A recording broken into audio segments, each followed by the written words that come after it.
ज्या लोकांनी सोन्याचा चमचा घेऊन देशामध्ये जन्म घेतला असे लोक ज्यावेळेस म्हणतात सावरकर पळपुटे होते, एक दिवस अंदमानच्या कालकोठरीमध्ये हात बांधून त्या ठिकाणी राहून दाखवा, एक दिवस तुमच्या समोर सगळं हारायला तयार आहोत.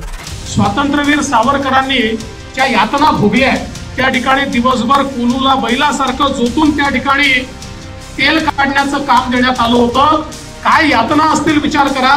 सगळ्यात जास्त ज्यांना त्रास देण्यात आला ते मात्र त्या ठिकाणी हिमालयासारखे उभे राहिले आणि त्या ठिकाणचा सामना करत इतरांना देखील आपल्या तेजानं जिवंत ठेवण्याचं काम स्वातंत्र्यवीर सावरकरांनी केलं. त्यांना स्वातंत्र्याच्या पूर्वी आणि स्वातंत्र्याच्या नंतर देखील ज्या प्रकारच्या यातना भोगाव्या लागल्या ते खरोखर दुर्दैव आहे. एक दिवस अंदमानच्या कालकोठरीमध्ये हात बांधून त्या ठिकाणी राहून दाखवा, एक दिवस तुमच्या समोर सगळं हारायला तयार आहोत.